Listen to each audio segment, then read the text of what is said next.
Dalam video kali ini, kita nak tengok 5 transfer yang paling gagal dalam bola sepak dekat Eropah. Assalamualaikum dan selamat datang ke Kepala Bola Studio. So hari tu kita dah buat dah transfer yang paling gagal dalam EPL, transfer yang paling berjaya dalam EPL, dan kali ni kita nak buat transfer yang paling gagal dekat luar daripada EPL. So tak mau cakap banyak, kita tengok nombor 5 dulu. Nombor 5 adalah transfer Sadio Mane daripada Liverpool ke Bayern Munich. Dia main ke Bayern bagi aku dengan harga yang murah lah, dengan kualiti yang dia ada, dengan harga just 35 juta pound sahaja. Hambai lah Bayern tu dapatkan Mane dengan nilai 35 juta pound je, dengan kualiti yang Mane ada, tiba-tiba dia dapat dengan harga yang murah. Dan aku rasa satu faktor Bayern nak dapatkan Sadio Mane adalah disebabkan, kalau hampa ingat balik pada musim lepas, waktu Mane main dengan Liverpool, Mane ni banyak diplotkan sebagai posisi nombor 9 waktu dekat hujung-hujung musim bersama Liverpool. Dan waktu tu tactical clock letakkan Mane dekat nombor 9 memang berjaya. So Bayern tengok benda ni, uish, kita dah hilang Lewandowski. So kalau kita letak Mane dekat nombor 9 kita, mestilah dia akan berjaya. Dekat EPL pun dia boleh perform, apatah lagi dalam Bundesliga. So mereka dapatkanlah Sadio Mane ni daripada pasukan Liverpool. Dengan Mane pun bagi tahu dia nak cari cabaran baru. Bila main dekat pasukan Bayern Munich dengan nilai 35 juta pound, prestasi Mane pada musim ni boleh dikatakan agak bergelut juga. Musim lepas Sadio Mane telah skor 23 gol bersama pasukan Liverpool. Dan musim ni Sadio Mane memang dikatakan agak struggle untuk adapt dengan pasukan Bayern. Waktu ni director pasukan Bayern dah pun dipecat, Hasan Salihamidzic pun bagi tahu dia akui yang Sadio Mane ni struggle nak sesuaikan diri dengan pasukan Bayern. Dan lagi teruk lagi, bila main dekat Bayern, dia mengalami satu kecederaan, iaitu dekat bahagian tulang fibula dia, menyebabkan dia ni terpaksa diketepikan selama 105 hari. Dan lagi teruk lagi, lepas dia balik daripada kecederaan, dia seolah-olah kehilangan kecepatan yang dia ada. Macam kita tahu, Sadio Mane adalah antara pemain yang paling laju dalam EPL, tapi selepas kecederaan tu kita dapat nampak kemampuan Mane untuk sprint agak kurang dah lah ni. Dan lagi teruk lagi, Sadio Mane ni tak diletakkan dekat posisi asal dia iaitu winger, dia letakkan dekat posisi nombor 9. Sebab memang tujuan utama mereka pun beli Mane ni nak gantikan Lewandowski. Tapi nak kata transfer dia gagal, bukanlah teruk sangat prestasi dia musim ni. Cuma tak sesuai dengan ekspektasi penonton lah, sebab Sadio Mane ni adalah antara world class player. Musim ni dia telah catatkan 12 gol dan juga 6 assist dalam 38 game. Aku boleh kata musim ni bukan musim yang ambil untuk Mane lah. Terlepas Piala Dunia pula, lepas tu bertumbuk pula dengan Sané, lepas tu prestasi dia kurang meyakinkan pula dengan pasukan Bayern. Tapi dengan kata Mane dah nak pindah daripada Bayern dah, tapi dia tak mahu pergi ke Arab Saudi, dia still lagi nak main dekat Europe. So kita masuk nombor 4 pula, iaitu player daripada Portugal, Renato Sanches. Kalau hang tengok balik Renato Sanches ni, aku kesian dengan dia tau. Mula-mula dia digelar Starboy dekat pasukan Benfica, lepas tu buat transfer kepada pasukan Bayern, gagal dekat pasukan Bayern, loan dekat pasukan Swansea pun gagal juga. Sampailah dilepaskan ke pasukan Lille. Dekat pasukan Lille lah dia menemui prestasi dah semula dan boleh dikatakan menjadi seorang pemain bagus. Dan bila dia perform balik, lagi-lagi pada musim lepas, dia ni dibeli oleh pasukan Paris Saint-Germain. Dan bila main ke pasukan PSG balik, dia ni boleh kata gagal untuk bersaing dengan pemain macam Verratti, pemain macam Fabian Ruiz. So peluang bermain dia boleh dikatakan semakin terhad. Kalau hang tengok balik dekat PSG musim ni, dia just start 6 kali je.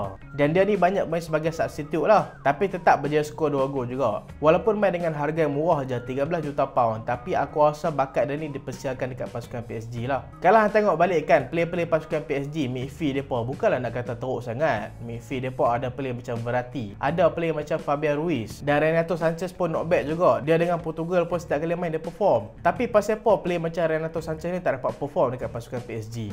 So sayang amat, sekali lagi bakat dia ni dipersia-siakan, dan kemungkinan besar dia ni akan berhijrah keluar daripada pasukan PSG. Tapi tak tahulah dia nak pergi mana. So kita tengok nombor 3 pula, seorang lagi midfield daripada pasukan Bayern Munich, iaitu Ryan Gravenberch. Ryan Gravenberch sebelum main ke Bayern Munich, dia ni boleh dikatakan macam Renato Sanches dulu. Renato Sanches dulu macam ni lah, boleh kata hype, jadi rebutan banyak pasukan, tiba-tiba dapat dekat pasukan Bayern, gagal bersaing. Hang tengoklah double pivot Bayern siapa dia, Kimmich dengan Goretzka, manalah member nak boleh main.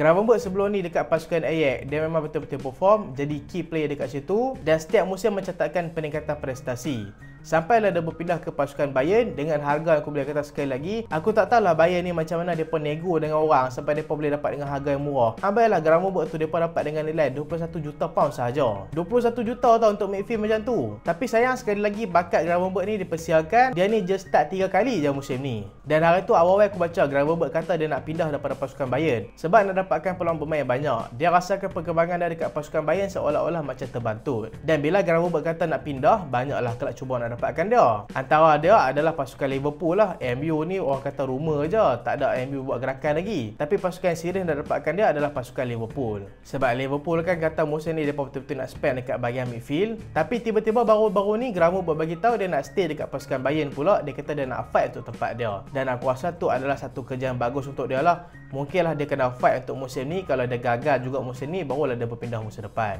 Tapi masalah dia, pasukan Bayern macam hantarlah kan. Depa ni nak beli player orang, suka hatilah. Ambil pemain orang dengan harga yang murah, ambil pemain orang dengan free. Kita pun sampai tak boleh brain macam mana dia penego. Depa dapatkan Lewandowski dulu free daripada Dortmund. Lepas tu baru-baru ni dapatkan Rafael Guerreiro pula daripada Dortmund. Beli Mane dengan harga 35 juta, Gravenberch dengan nilai 21 juta. Tapi masalah dia, kalau orang nak beli player depa, memang kena bagi harga mahal lah. Tu masalah dia.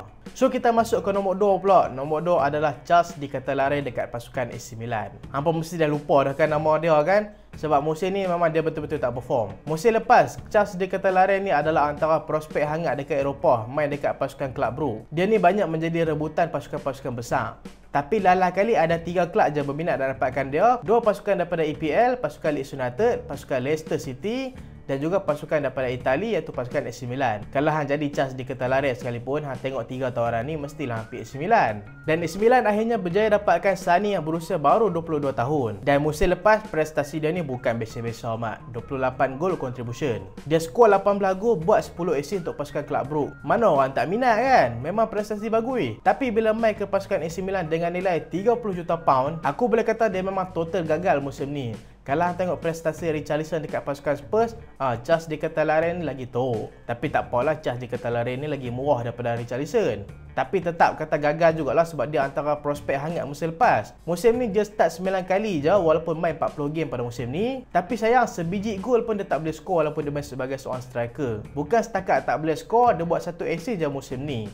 Maksudnya gol contribution dia musim ni je 1 je. Dan boleh dikatakan musim ni dia total gagal lah dengan pasukan AC Milan.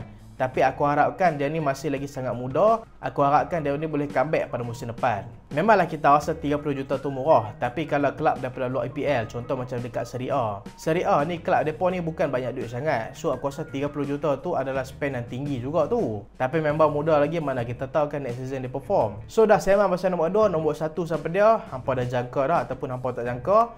Paul Pogba daripada pasukan Juventus. Aku boleh kata kan, transfer Pogba ke Juventus ni memang sayang gila lah. Juventus tu dah rasa hebat lah tu. Mereka dah boleh scam MU. Hambat lah mereka dapatkan MU secara free pada tahun 2012 dulu. Mereka dapatkan free, lepas tu jual ke Manchester United dengan nilai 100 juta. Lepas tu habis kontrak dekat MU, mereka ambil balik free. Senang je mereka. Mereka rasa macam, uish, kami berjaya scam MU. Tapi mereka tak tahu, MU pun cerdik juga scam mereka. Aku boleh kata transfer Pogba ke Juventus ni kan, dia lebih kurang kalau nak samakan dengan kehidupan kita hari ni kan. Contohlah seorang ayah tu dia ada anak perempuan yang cukup bagus, cukup baik. Lepas tu ayah dia bagi kahwin dengan seorang lelaki ni. Lepas tu bila dah kahwin dengan seorang lelaki ni rosak ke anak dia, pukul anak dia, tak bagi nafkah semua, lalu kali cerai. Hantar balik dekat ayah dia.